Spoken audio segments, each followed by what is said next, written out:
श्री निवृत्तनाथ महाराजांचा पायी पालखी सोहळा आज बेलापूर या ठिकाणी विसावलेला आहे। हरिभक्तपरायण आपल्या दिंडीचे मानकरी मोहन महाराज बेलापूरकर, दिंडीचे मानकरी बाळकृष्ण महाराज डावरे, त्याचबरोबर जयंत महाराज गोसावी, आमचे विश्वस्त नारायणदादा मुठाळ, आपल्या या सर्वांच्या सहकार्याने या ठिकाणी पालखी सोहळा येत असतो। आजच्या या दिवशी संत श्री निवृत्तनाथ महाराजांचा पालखी सोहळा राजुरी येथून सकाळी प्रस्थान झालं। तदनंतर आपल्या ज्या पोलीस प्रशासन असेल यांनी, आरोग्य व्यवस्था असेल यांनी अतिशय मोलाचं सहकार्य केलं।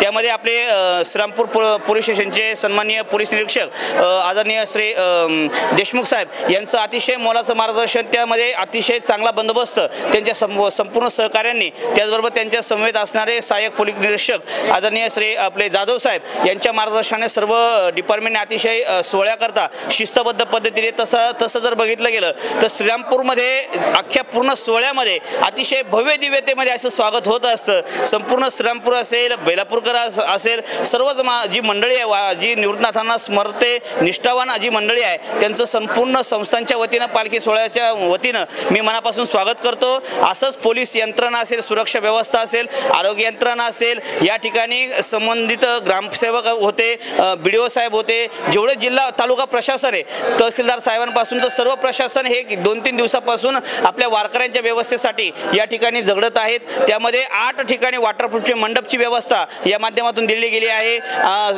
हरितवारी असेल, निर्मलवारी असेल, या माध्यमातून मोबाईल टॉयलेटची व्यवस्था आहे, जनरेटरची व्यवस्था असेल, लाईट, MSCBचे सर्व कर्मचारी असेल, सर्वच व्यवस्था अतिशय चांगली केली। यामध्ये पालखी सोहळ्याच्या वतीनं त्यांचे आम्ही मनापासून स्वागत व्यक्त करतो, धन्यवाद देतो। अशीच व्यवस्था सद्गुरू श्री निवृत्तनाथ महाराजांच्या सेवेसाठी मिळावी। मी पुन्हा एकच गोष्ट सांगेल, जसा महाराष्ट्र शासनाने लाडक्या बहिणीचा विचार केला आहे, त्याचप्रमाणे महाराष्ट्र शासनाने आमच्या लाडका वारकऱ्याच्या बाबतीत सुद्धा चांगले निर्णय घेतले, त्याबद्दल मी महाराष्ट्र शासनाने सुद्धा मी मनापासून धन्यवाद व्यक्त करतो। विशेष म्हणजे त्यांनी सन्माननीय मुख्यमंत्री महोदयांनी आपल्या या प्रत्येक दिंडीकरता, मानाच्या दिंडीच्या पालख्यांकरता जी अनुदानाची व्यवस्था दिलेली आहे, 20,000 रुपये प्रत्येक दिंडीला अनुदान केलेलं आहे, ते आपल्या या संत श्रेष्ठ निवृत्तनाथ महाराजांच्या पायी पालखी सोहळ्यामध्ये असणाऱ्या ज्या दिंड्या आहे, ज्यांच्याप्रमाणे ज्यांची एक यादी तयार करून दिली होती, त्यांच्या सर्वांचं बऱ्यापैकी सर्वांचं आपल्या या दिंडीचे 20,000 रुपये त्यांच्या खात्यावर जमा झालेले आहे।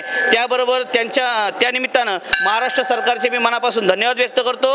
आणि अशीच व्यवस्था शासनाने, प्रशासनाने, जिल्हा प्रशासन, त्याचबरोबर पालकमंत्री महोदय, जिल्हाधिकारी महोदय यांच्या वतीने जी व्यवस्था आहे, जे आदेश आम्हाला दिले होते, ज्या सर्व व्यवस्थेला दिले होते, ती व्यवस्था प्रॉपर होते, त्याबद्दल मी समाजाच्या वतीने, पालखी सोहळा समाजाच्या वतीनं मी मनापासून धन्यवाद व्यक्त करतो। रामकृष्ण हरी।